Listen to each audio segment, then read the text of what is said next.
sister's a therapist and I tell jokes.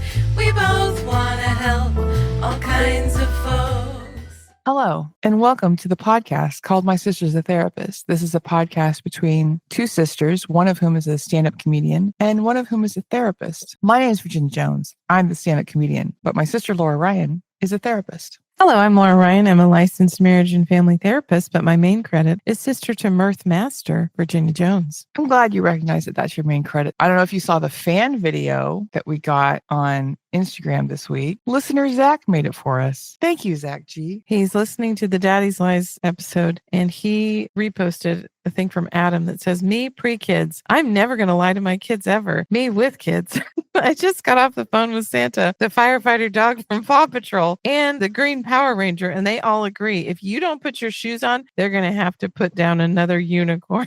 Zach G says, I just listened to this episode, so of course I thought of you immediately. Laura, what updates do you have from the world of listenership? I found out today that Singapore has us at 108 in their mental health rankings. Oh, wow. Thanks, Dave. And Ireland, this is a new one, has us at 216 in their mental health podcast rankings. I am assuming this is because our internet boyfriend, Garen Noon, is listening. He's probably promoting us on his podcast. Yes. I'm delicious. Thanks, Garen. We appreciate you. On this podcast, we take turns bringing a topic, and the other person just has to sit there like a bowl of fruit or a house plant and respond when they want to. This week, it's my turn to bring the topic. So, Virginia, since I'm the dummy, what's the topic? Our topic this week is hero worship.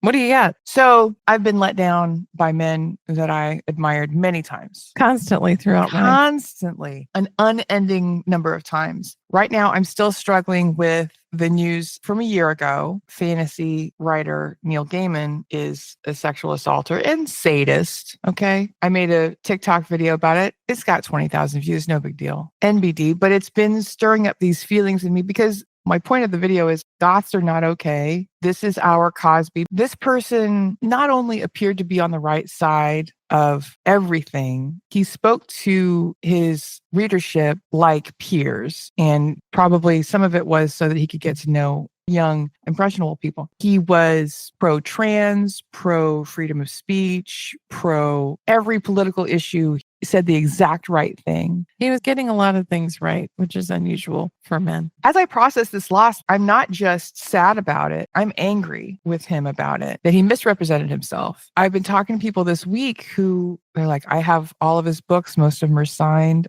I don't know what to do with this. I have a huge Sandman tattoo. I very easily could have had a Sandman tattoo. It would have been delirium because she's a little bit quirky like me. I know someone whose child is named after one of his characters in one of his books. My question is, one, I want to talk about what's toxic about just worshiping people. A lot of people have been coming to me with the advice, well, you can't idolize anyone. No, that's true. That's good advice. But we are kind of wired to do it. And two, does that idolization make a monster? I don't know if he would have become a serial assaulter if he hadn't been very famous and it hadn't been very easy for him to do so. I think it's kind of a chicken or egg situation. Would he have been driven to pursue a career in this way? Would he have approached his fans in this way if he didn't want their admiration? What he wanted was power. And I feel like anybody who's an essayer, people get very confused and say, oh, well, he just was attracted to her. No, he wasn't. He wanted to dominate her. I used to know somebody who eventually became kind of famous. And I remember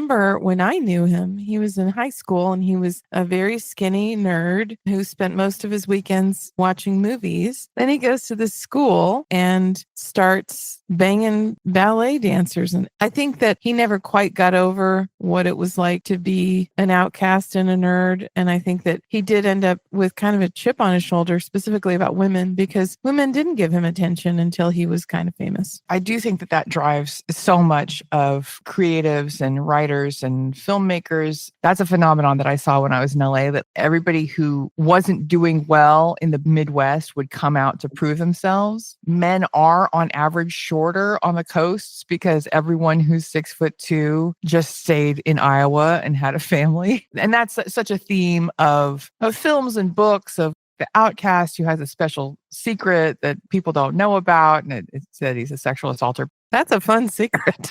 His secret is that he has a special talent and everybody's going to rue the day they treated him this way. Now, Bill Cosby definitely benefited from this power. And Cosby reminds me a lot of Gaiman because he appeared to be this incredible, smart, capable, sensitive individual. And he sold us this America's Dad shtick. But he had 60 different women and children come forward with allegations. I was telling a joke about it that no one ever liked, about how, in a way, kudos, because he essayed 60 people. Most people don't have regular consensual sex with 60 people. He's really achieving. Wonder why that joke didn't work. It's his fault. I didn't essay anybody. People don't like jokes about SA because they don't like being confronted with their heroes' crimes. I think people also don't like the prevalence of SA. I don't think that specifically men are comfortable at all with how often women are being violated and assaulted. I also had one person say, I only recognize now the many times that I was SA'd as a young person, and I just didn't think of it as that. Nobody likes to think of themselves as a predator, but also nobody likes to think of themselves as prey.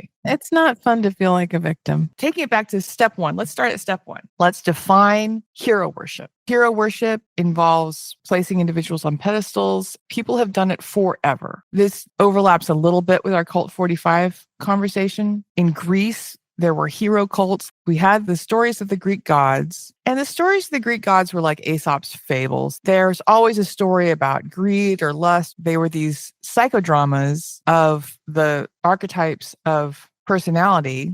There's a little lesson about human nature in all of the Greek mythology stories. Also, things that I learned as an adult, Medusa was innocent. Medusa was a victim. She was a victim, and her boss, Athena, said, oh, you were essayed on the floor of my temple, so I'm going to make a monster out of you. Medusa didn't do crap. She didn't deserve that. 2, Sisyphus was an a-hole. He killed people who came to his house. He killed his own kids because he was mad at his wife. He deserved what he got. My partner told me a phrase this week that he picked up on the internet, a joke about Prometheus, the guy who would get his liver out every day. Autistic nerds. Yes. What his crime was giving fire to man and trying to help man. Is that a crime? According to Zeus, it was. Used to be you had to get fire from Zeus, from lightning. So he was cutting out the middleman. He cut out the middleman, and Zeus was real PO'd. But the saying is... He was trying to pass on the savings to humans. Yes. But the saying is, if someone asks you how you're doing, go, different liver, same Eagles. Is that a saying? I think it should be. I think we should start. It probably was in 600. So hero worship started with the original heroes, these made up, larger than life characters that taught us things about why things were the way they were, where fire came from, where thunder came from. We are susceptible to hero worship because of pack mentality. We are brought up to look for the leader. I haven't talked about comedy in a few minutes. I've seen men use this principle to help them date women way out of their league, so far out of their league. Because when a woman starts doing comedy, she's attracted to men who've been doing it longer than her, who know a little something. You'll get this fugly local hero dating the cutest ukulele girl in the world just because she perceives him to be above her in the pecking order. He has closer proximity to power. Hero worship, it touches every part of our life. It touches advertising. It's why you use celebrities for advertising, because of the halo effect, which is the tendency for a positive impression of one person to fall upon the other things that they're touching or talking about. This is what all of Instagram and TikTok influences are. A famous person holds your product. That product seems better because of all the good feelings you have about Gwyneth Paltrow or Santa. Is Santa a celebrity? Santa is the celebrity. If you talk to a 5-year-old, Santa is right up there. He's right up there with God. He's God, but he doesn't expect anything much of you. That is not true. He is spending the entire year monitoring all of your behavior to see if you're doing the right things. The trickle down of celebrity means that not only are we idealizing celebrities and Nepo babies, but now it's trickled down to just someone who was a regular person last year, but now has 2 million followers and is expected to do everything right and say everything right. So there's this tremendous U-curve of especially young people becoming online influencers. They're popular. They say one thing that is not correct. And then it's a shame spiral. They don't have a team of people who are cleaning up after them. They don't have anybody telling them what to do and not to do. They don't have rational people telling them about the terrible things happening in Gaza. They've been elevated so quickly that they can only screw up, really. Because I think they're used to talking to one or two friends. And they don't understand that people in Malaysia are listening with bated breath to their every word. Hero worship, which can be seen as harmless admiration, here's some of the toxic things: being unrealistic in your expectations. You are expecting these people to be flawless. You're going to be disappointed. Worse, you could ignore their flaws or excuse their flaws. I'm seeing this in the Neil Gaiman argument. People are so invested they can't say, this is not okay. Well, I'm going to separate the art from the artist. That's very aggravating to me because I'm an artist and my art is made from me. I hear you, but I was a pretty big fan of Kanye West in the early 2000s. And I struggle with this too, because Kanye has been braided into my life. If I'm going to abandon him, then I have to abandon all the good memories. When my son was a baby, I listened to Kanye West nursery music. He's embedded in my life. When I hear that he's an essayer, when I hear the things he said about Jewish people, when I hear the fact that he's a MAGA person, I really struggle because it doesn't fit my narrative about my life. I have the same thing going, as you know, with Morrissey. Morrissey, for all intents and purposes, was my first boyfriend. We did everything together. He doesn't know that yet. You had a very intense relationship for many years. It was obsessive. You saw my high school bedroom. It was just pictures of him. And I made molds of him and I made cutouts of him. Everything in my life was directed by the Smiths and Morrissey. So when I hear him making anti-immigrant rants or saying weird stuff, just sounding like an old boomer, it's really disappointing because I just think, wait a minute, you were my first love. How could you be so unaligned with my values and my beliefs? And how can this person be the same person who was talking about disenfranchised youth? Yeah, 16, clumsy and shy. Are you kidding me? His whole thing was about basically what it's like to be a gay person. Sir, you don't understand what it's like to be marginalized? Of course you do. Why would you turn that on someone else? I don't know what happened to Morrissey. I think it's just money, and he's gotten so separate from his origin story and his peer group. And now his peer group is, I guess, a-holes. I think you have to go back to his family history. He grew up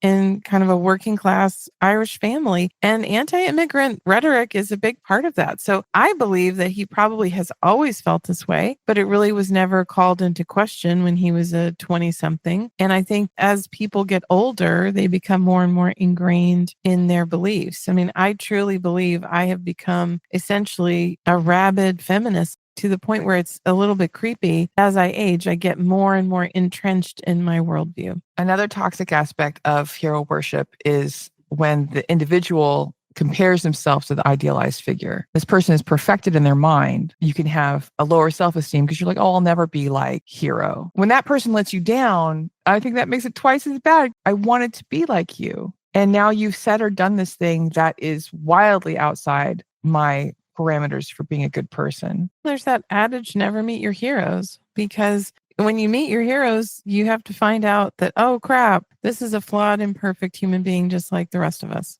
You can never meet your heroes and you can never heat your mirrors. So you never want to heat up your French abstract expressionist painters because they'll blow up. I've tried. I like the canvas a little crispy. Part of hero worship that's toxic for the worshipped person is you have these expectations that they're going to be in lockstep with you for all of your opinions. There was a radio show that I liked for a long, long time and listened to every day. During Me Too, I wanted to start distancing myself from certain comedians who had taken advantage of women or behaved in a way that was anti-woman. And I became aware that this person was not going to do that. And it really hurt my feelings until I had to have a talking to with myself and say, well, this person is not you. You don't have to be in lockstep for every single thing. But that division just grew bigger in my mind and I couldn't enjoy their product anymore. I sent you a TikTok yesterday about J.K. Rowling and how she has these new projects going. All of these very famous English actors are signing up to be a part of the projects. And the TikToker was saying, well, how dare they? After everything she said about trans people, these people need a job.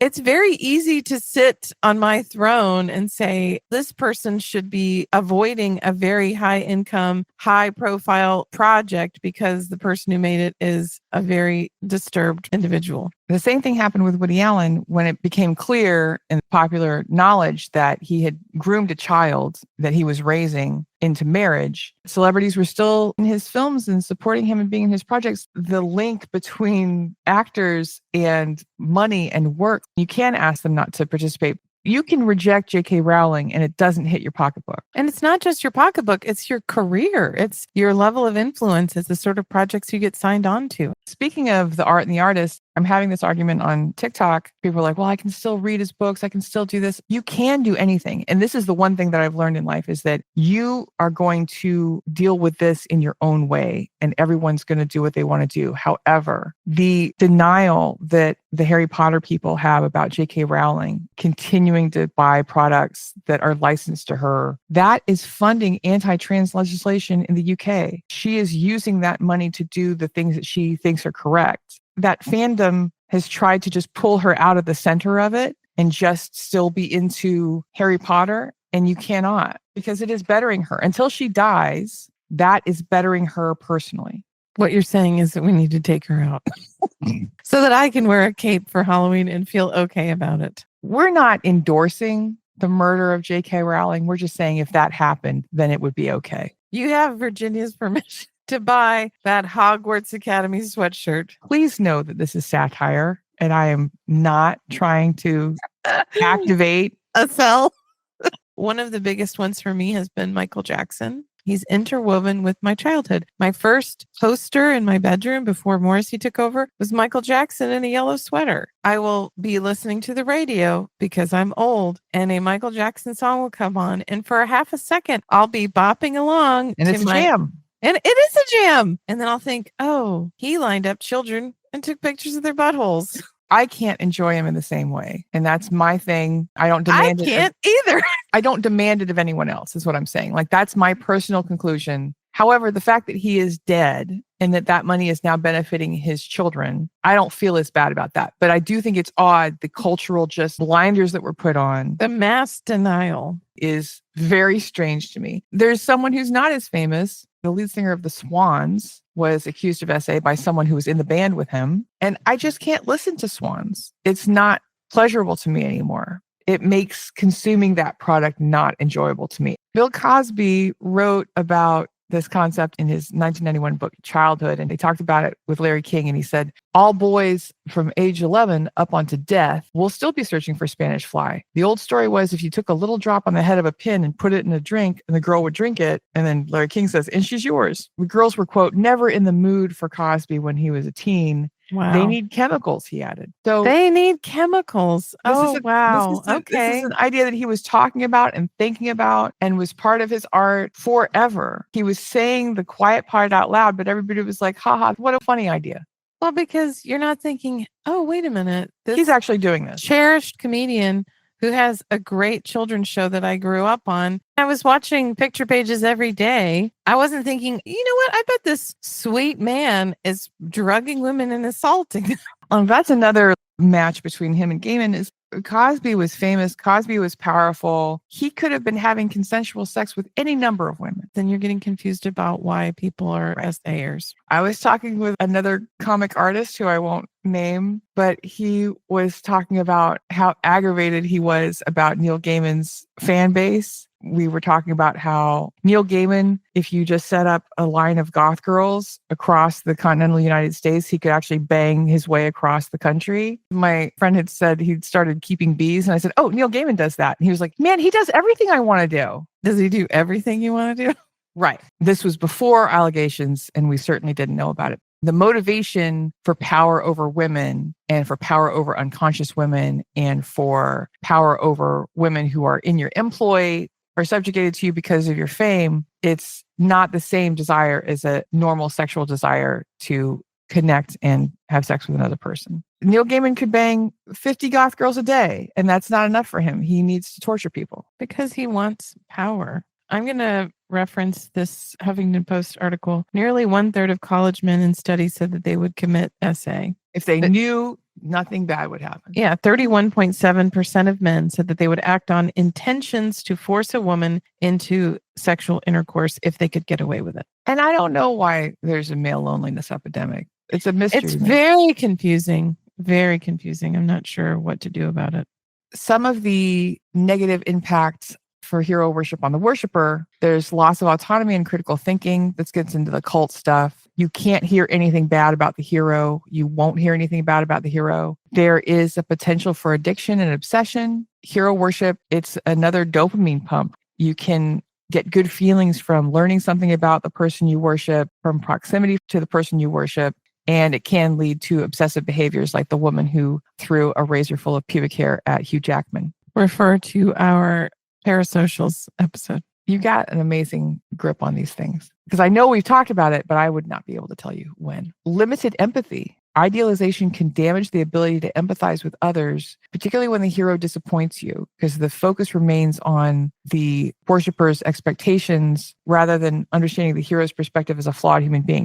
The more famous you are, the less you have to do in a way to fall off the pedestal, especially if you're a woman. I had so many people in my comments saying, well, and Amanda Palmer's just as bad. Amanda Palmer was Neil Gaiman's wife. And so he was essaying nannies and people that she was bringing into his circle. A real Ghislaine Maxwell situation. Right. But she's not an essayer that I'm aware of. The two things are not the same. And I get very frustrated about this. She's not, quote, just as bad. J.K. Rowling is not, quote, just as bad. J.K. Rowling, to my knowledge, did not essay anybody. And I don't think she's essayed any trans folks. You know what? That's a gift. Hero worship is bad for the worshiper because when that person lets you down, they can really let you down. And I'm experiencing that. And you're experiencing that. Because who are you who was a fan of Kanye West's music for years and years and didn't know that he was a Nazi? Yeah, I was a fan of P. Diddy. I have some of his songs in my Apple playlist. But the Kanye West thing continues. I work in apparel and I see the job notifications on LinkedIn. The Yeezy brand continues and he is hiring people in Los Angeles to work directly for him. And people are putting in for it because it's money. And I don't know personally how you slice that bologna thin enough to eat it, but there it is. He hasn't gone to jail. I think that's the line. Right. Another thing that I'm tired of having a conversation about is people saying, I'm going to wait until the court case. I have to withhold judgment until I need to see the Epstein files. I just keep saying, I don't actually have to have a jury determine this to believe a woman or to believe 8 women in this case. I'm not sending him to jail. I'm not sending him to execution. I am making a decision that me personally, I cannot consume his product. I don't want it in my home. I no longer want to affiliate myself with this person. I got rid of all my Sandman stuff this year. Even t-shirts I bought in 1997. Those are not giving money to him anymore, but I don't want to be wearing a t-shirt and have people go, oh, she thinks Neil Gaiman's great. I'm not interested in that. I'm not interested in being affiliated with it. Could you have turned it into a house cleaning rag? Yes, I could have, but instead I sold it on the internet for a very reasonable amount of money. Here's harmful effects on the hero. Immense pressure. And here we see a lot of people having burnout. The constant scrutiny and pressure to live up to unrealistic expectations. It can be incredibly taxing on the person. You see a lot of young women who flip out. Lindsay Lohan, I was just watching an interview with her where the interviewer was joking about having SEX with her before she was 18. No wonder she had some problems with abusing drugs and alcohol. She's a child and being asked to go on television to promote projects that she's working on. This is part of her job. And there's an adult man joking about how he wants to bang her and she just has to grin and bear it. That's pressure. And I was also disappointed because Anthony Anderson is on a great show called Blackish, which I've really enjoyed. And now I have to think, oh, cool. Anthony Anderson back in the day was suggesting he wanted to essay a teen. Everybody said that. And it was a totally funny joke at the time. Regarding hero worship, I found a great quote from Muhammad Ali when he said, I wish people would love themselves the way they love me. It would be a better world. So does hero worship lead to SA? Obviously, it's not a straight line, but I think there's a dotted line because of the imbalance of power. I think when anyone is being idolized, whether it's a college professor or a person who wrote comic books, if that person is a man, there's going to be some difficulties. My solution is just don't be fans of men. And it's working out a lot better for me. There's a trust. When individuals idolize someone in a position of power, they place immense trust in them. And this happened with Michael Jackson. He was so famous. How could he be doing anything? Like, it's fine for kids to stay at his house. He's so famous. How could he do anything wrong? He was a part of American culture. It's really hard to separate those things. He had this cool park in his house and he did all sorts of great work for charities, and it's hard. It is really hard, but why did he have a fun fantasy park in his house? So he could attract children to come hang out with him. No, it's just because he liked carnivals. Hero worship can lead to a tendency to overlook or rationalize problematic behaviors because people don't want to know. They will sweep it under the rug until they can't anymore. Or victims of abuse can feel immense pressure to be silent. They know that when people are disappointed by the hero, some of that hatred is going to come to them. People hate the woman who has been most vocal about Neil Gaiman. They're trying to invalidate her at every freaking turn. So we're talking a lot about men and essay, which has a lot of overlap with our PDF files episode. What do you have in the sense of women who have fallen from hero worship? Great question. A man has to essay or unalive a person to get canceled. A woman like Kathy Griffin just has to do a photo shoot criticizing Trump. She was canceled for years because she had a political opinion that some people didn't like. Janet Jackson flashed her boob and she got canceled for like 6 years. And Janet Jackson, let me tell you, didn't make that decision on her own. That wasn't an accident. That was a choreographed bit that Justin Timberlake decided to do. Did Justin Timberlake get canceled? Not at all. It was her fault because it was her mostly covered boob that was on television. The Chicks, formerly known as the Dixie Chicks, I understand why they took Dixie out. I think that's a good idea. Canceled because they were critical of George Bush. Sinead O'Connor canceled because she was critical of the Catholic Church abuse of children. Was she super clear? That's what she was saying? No, she wasn't. Was she right? 100%. People were talking about how she should be unalived because of that. Megan Fox, I guess, was canceled for being unfriendly. I just feel like you can't have a bad day if you're a celebrity. Oh, Winona, of course, shoplifting. Who cares? People shoplift and continue to live their lives. But if you're a celebrity on a lot of painkillers, it's not permissible. So Winona Ryder had bulimia, and one of the comorbid things that people with bulimia sometimes do is shoplift. Why do you think that is? Let's look at bulimia. What is bulimia? It's about getting all the yummy foods without any of the consequences. What is shoplifting? I'm getting all the nice clothes without the consequences. Wow. That's interesting. That's the final point of this. If you are a man and you are famous, you can do almost anything right up until essay and murder without being canceled. But if you're a woman and you wear the wrong color eyeshadow, or you pop a boob out at the Super Bowl, pop a boob out or say you don't like Oreo cookies, you will be canceled. And people will act like it is exactly the same thing as Bill Cosby. Well, I'm looking forward to Armie Hammer's comeback. He's recently shot 2 indie movies. He'll be back because he didn't actually kill anybody. He's also stated that his relationships were consensual, sadomasochistic arrangements. Gaiman has also said this. You're kink shaming me. But the thing is, when you're doing your kink, both people have to consent. Consenting. And I think in both cases, that was not the case. Armie Hammer's, I watched an interview with his girlfriend at the time. She was not consenting to the things he was doing.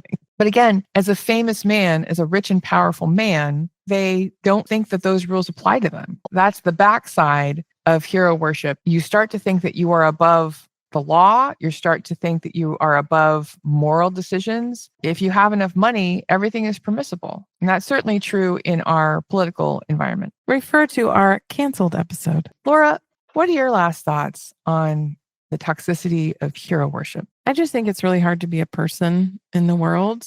I think it was a lot easier to be a hero before we had so much social medias. Right. It used to be your favorite actor would be essaying people left and right, but you wouldn't hear about it until someone wrote a book 20 years after they were dead. Almost all of our presidents have some sort of essay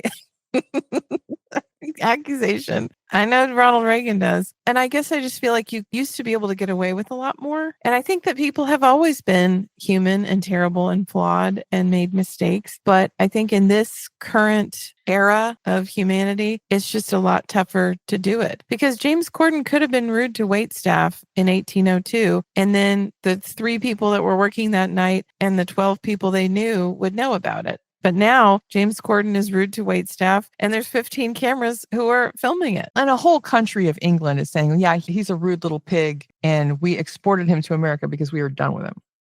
We didn't like him. We didn't like him. I guess I just feel like it's really tough to be a hero. I know that because of this show, we're very close to being celebrities. Huge celebrity. Yeah. Huge celebrity. It's going to be crazy. We're going to have a TMZ truck following us. Oh, it's going to be People weird. are going to be like, oh, Virginia's wearing a dress that she's worn before. And that's an incredible sin. You know, Paris Hilton had to change her dress every night. She never wore the same dress twice. Refer to our Fame episode. So I guess my thought is, I think it's dangerous to be obsessed with any human being. I think saying that I'm not going to worship a man is a good policy. Outside of J.K. Rowling, there's really not many women who have done terrible things that we know about in our current culture. I'm not going to say ever, because obviously, yes. I think not worshiping a man is a good idea. I remember, this is going to date myself. I had a boyfriend who was talking about Kim Basinger. We saw her on something and he was like, God, she's so beautiful. But he said, I remind myself when I start thinking about her as this like superhuman, she takes a poop every day. And when you start to think about that person on the toilet, the idol worship seeps out of your eyes. The truth is that celebrities are usually very attractive people, generally speaking. They've been molded into hyper attractiveness with money and a team and a stylist and a makeup artist. And also truly healthy people who had good childhoods would not pursue this. They would not pursue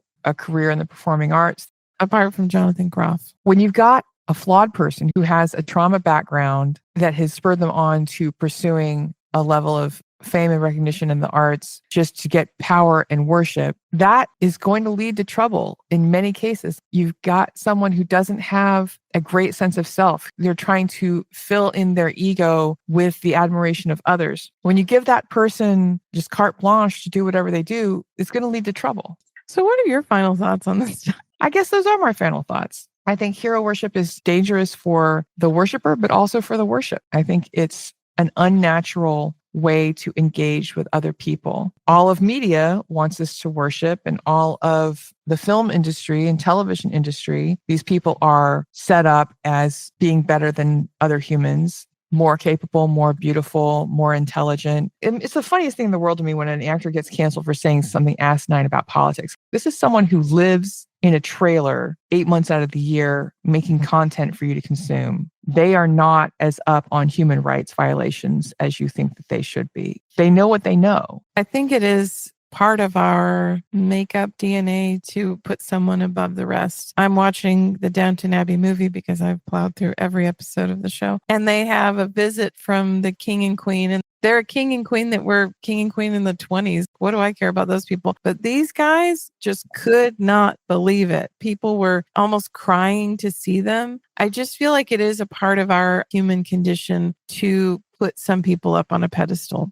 There has to be this clear separation in your mind. I can admire the performance of a person. I can admire the writing of a person. I can admire an actor, but I can't think of them as better than me. Just pull a Kim Basinger, place them on a toilet, and you'll be good to go. Even Jonathan Groff on a toilet is not something I want to see. What if that's my kink? So, Virginia, if someone wants to find out more about your kinks in a comedic flair, how would they do that? You can find me at www.badinia.com. That has a calendar with all my dates on it and links to all of my internet stuff. I'm also on TikTok at Badinia, and that's also my Instagram. Believe me, if you Google Virginia Jones comedian, you're going to find some stuff. If you are interested in the podcast, we have a tiny webpage at www.mysistersatherapist.com. That's also the name of our Instagram. If you would like to drop us a line, give us a compliment, make a suggestion for future episodes. This episode started out of a conversation I was having with a listener. Thank you very much.